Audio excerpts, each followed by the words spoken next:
Hey Fundraiser, welcome back to the Hey Fundraiser podcast. I'm Mary, and today I want to be the person who helps you stop spending your week on donors who are not actually moving toward a major gift. So today we're going to talk all about portfolio triage and how to decide who actually gets your time and your attention this week.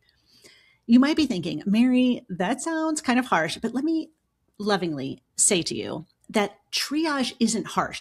Triage is kind. It's kind to you. It's kind to your goals.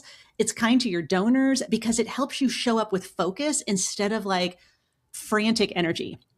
Here's what I know is happening for a lot of you out there, and mainly because I hear this every single day, multiple times a day. You look at your portfolio. It's 75 or 125 names or 200 names, and you feel the pressure to treat everyone like a priority one. So you do a little bit for everyone. You follow through on random things. You take meetings that aren't really going to go anywhere. And then Friday hits and you think, I was really busy all week. Why do I feel like nothing has moved forward? So that's the promise of this episode.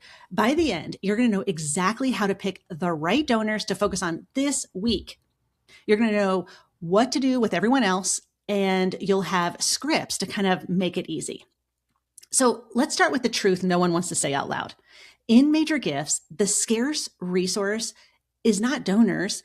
It's not information. The scarce resource isn't even money. The scarce resource is you, fundraiser, your time, your attention, your follow through, your ability to keep promises, close loops, and move relationships forward.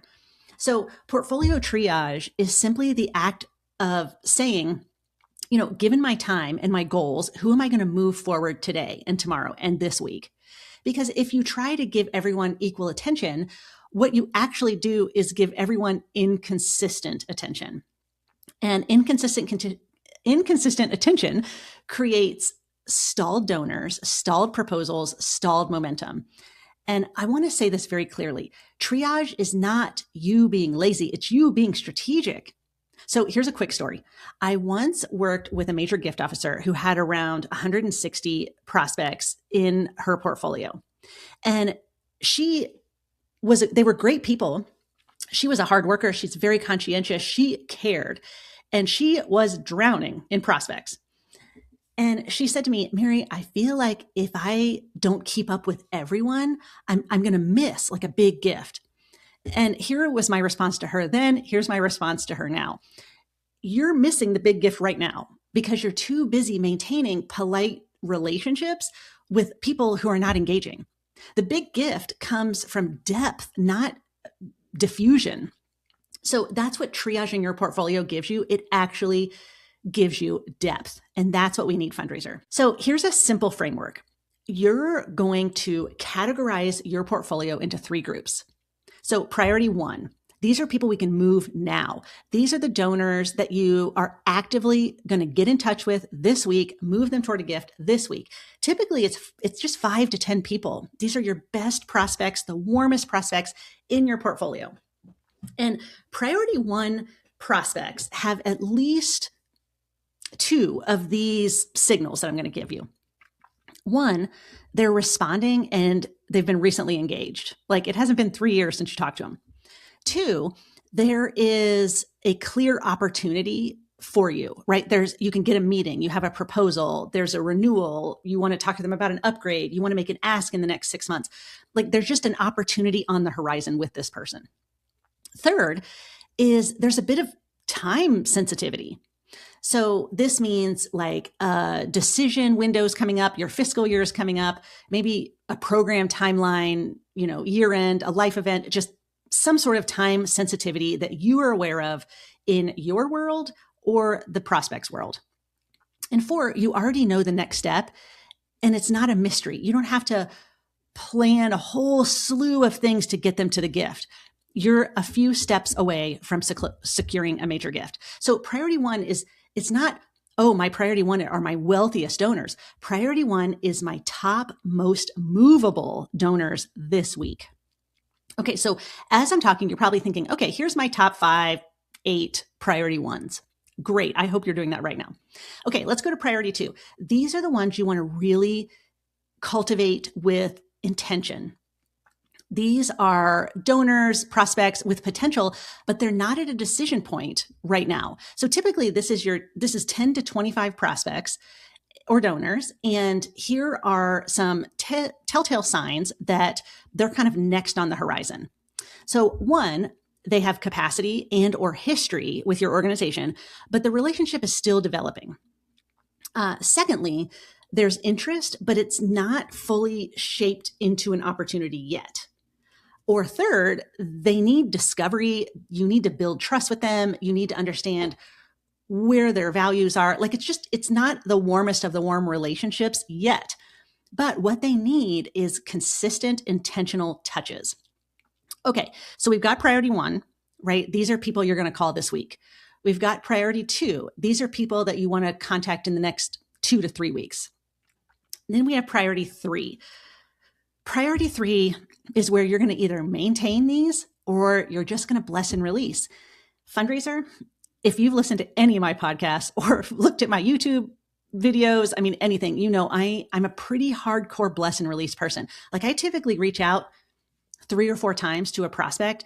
If they don't engage back, I bless and release. I mean, maybe they'll get back in touch with me, but there are just so many other people to pursue that want to be engaged that I just move on. Like I just don't churn and spin on prospects that aren't engaging, and neither should you. So let's talk priority three. These are people in your portfolio who are not engaging, or they're just like a poor fit for a major gift right now. Like they might be a good prospect in the future, but you're not going to close them this fiscal year. So they're priority three. Or this prospect would be served better by like another lane. Like maybe you just know they're an event giver and that's okay for now. Or, you know, they're giving a really solid annual gift or a leadership annual gift. Great. They're going to sit there for a while. Or maybe this is, you know, you kick it over to, you know, somebody who works with plan giving. Like maybe they're just not at the major gift level right now. Priority three is the one people resist because it feels like you're giving up. And I know, fundraiser, you never want to give up. I never want to give up either. But this is not giving up. It's merely acknowledging reality and making a decision about where you can be most effective. And I want to add this. A donor can move between priorities. It's not permanent. It's triage for this season, right? Like what is the next 3 to 6 months look like, and who can you close in the next 3 to 6 months? Those are your priority ones and your priority twos. Okay, now let's get a little more tactical. I want you to do a top 5 triage every single week. Like Monday morning is great. Sunday night's fine if that's your thing, but pick a consistent time. So here's the process. You're going to choose your top 5 priority 1 donors for this week. And I would don't do it on Friday, right? Like do it earlier in the week. So I want you to ask yourself this question. So here's kind of step 1. Who can I reasonably create movement with in the next 5 business days? And movement means one of these outcomes. You can get a meeting scheduled with them. You can get them to review a proposal. You can have an ask conversation and plan that out. Like it's just time for this person to be asked. It could be a decision conversation. It can be a renewal conversation, or an upgrade path becomes clear for this person. Or a next step is agreed to in writing or a date. Like you have something on the books. Step 2, I want you to use like this lens, like a filter. Who is already leaning in? Leaning in means they respond to you within a week. They take your calls. They take your meeting requests. They ask you questions. They reference the mission personally, like there's a connection there. And they're curious about outcomes, not just polite. So I want you to think about who's leaning in. Step 3, I want you to choose 5, not 15, fundraiser, just 5, because your top 5 is not the only donors you're going to talk to. Your top 5 is the donors you're going to move with intention this week. Okay, so I want to give you an example.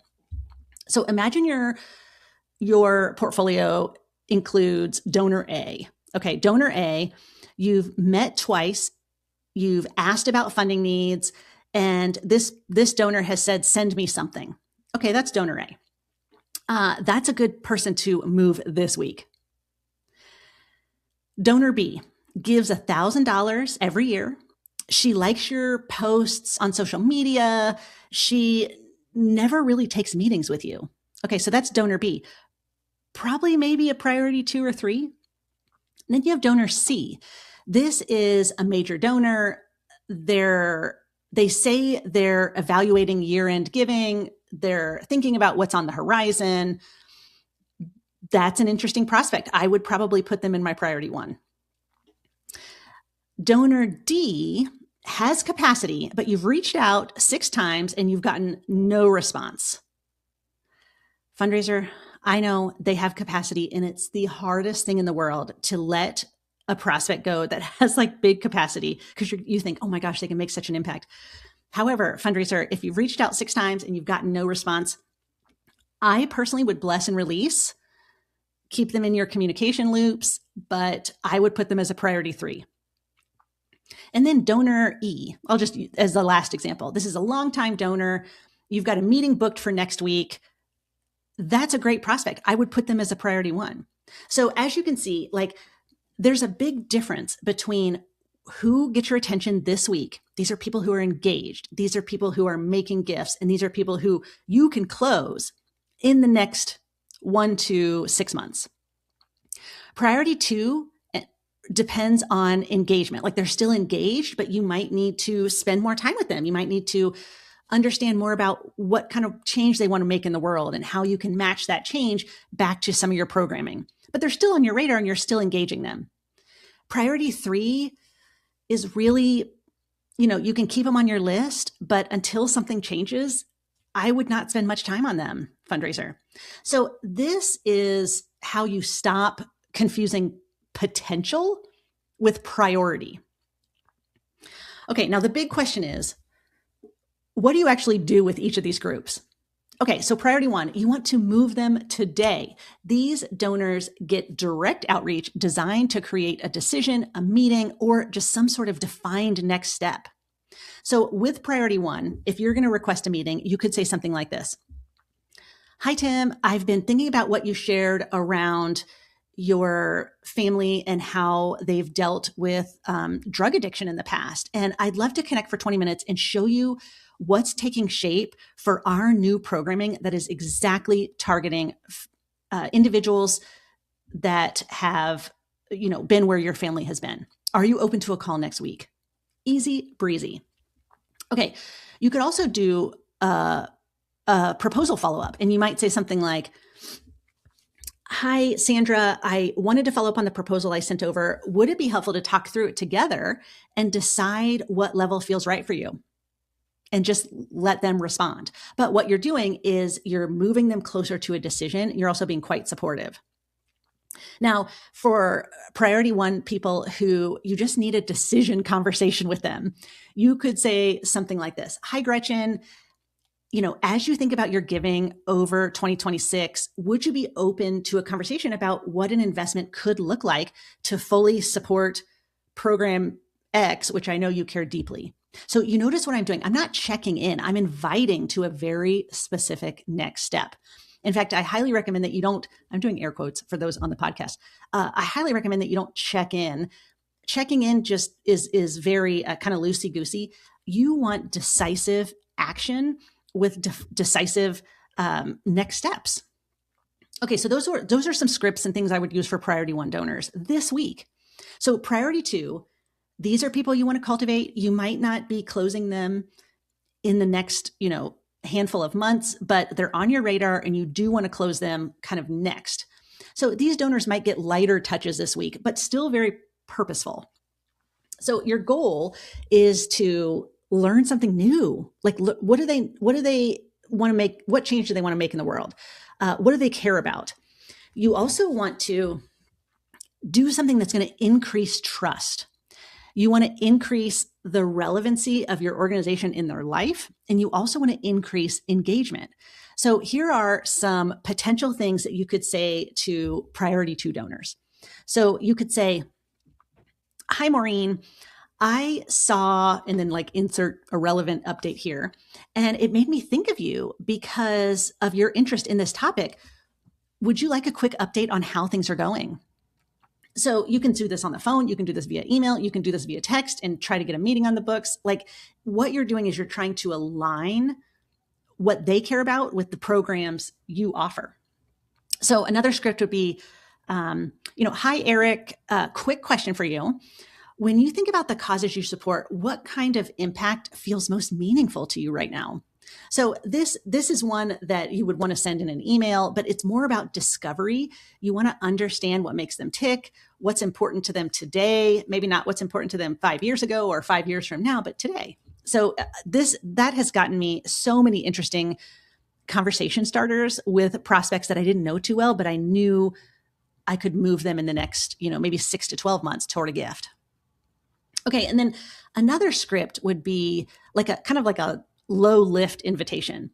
So, hi, Mark, we're hosting a small behind the scenes tour or a conversation about program, and insert your program here. It's informal, but I thought you'd really enjoy it. Would you like me to send you the details? I mean, they're going to say yes. I mean, even if they don't come to whatever this behind the scenes conversation is or tour is, they're most likely going to say yes, send me the details, and you've engaged them. So priority 2 is not ignore them. Priority 2 is keeping the runway being built with them. Okay, so priority 3, right? We're going to maintain or we're going to bless and release. And this is where you can protect most of your time, fundraiser. So priority 3 prospects, they might still receive an annual update, a year-end email, an invitation to a public event, like a stewardship touch point that's not necessarily super time intensive, but they do not get prime real estate in your mind, prime real estate in your calendar, and prime real estate with your attention. So they're not going to get your deep work time. And sometimes release is actually the best thing. So I want to give you a couple ways that you can very cleanly, beautifully hand off and bless and release people if you just need to move them to another lane. Okay, so here's like a script for a respectful transition. So let's say you're going to move this prospect away out of your major gift portfolio and over to someone who does like annual giving or something like this. So you could say, hi, Tracy, I want to make sure you're supported in the best way possible. So moving forward, Sarah is going to be your primary contact for updates and opportunities. If you ever want to reconnect personally, I'm always happy to. So you're not firing them per se, you're creating a better system for yourself. Okay, so common mistakes. And I want to talk about these traps. So mistake number 1 is prioritizing your portfolio by anxiety, which I'm guilty of this in the past. I am sure you have been too. But if your priority 1 list is basically people I'm afraid of disappointing, you're going to be busy and stuck with those people without closing a bunch of gifts, which you need to do, fundraiser, right? So here's the fix. I want you to prioritize by movement potential and decision windows, not who am I afraid of disappointing. Okay, mistake number 2 is confusing nice with engaged. I also have done this many times. So some donors, they're lovely. They're so warm and supportive, and they say kind things about the organization, and they're just day makers to be around. And they're not engaging in a major gift relationship with you. So the fix is engagement is really demonstrated through time, responsiveness, and curiosity about a gift. So if you're just circling the gift conversation with this prospect or this donor and they're just not engaging, fundraiser, you have to spend your time with people who want to make a gift. Okay, mistake number 3 is leaving cultivation vague. So if cultivating is just keeping in touch, you're going to keep in touch forever. What you really want to do is give cultivation a purpose. And it should be one of these 3 things. Discovery. Am I learning something new about this prospect or donor? 2, alignment. Am I ensuring that this person's values and priorities align with the values and priorities of my organization. Or commitment, you're having a gift conversation. So if you're just keeping in touch and circling back, none of that's going to work, and it's just busy work that doesn't often lead to gifts. Okay, mistake number 4 is trying to triage in your head.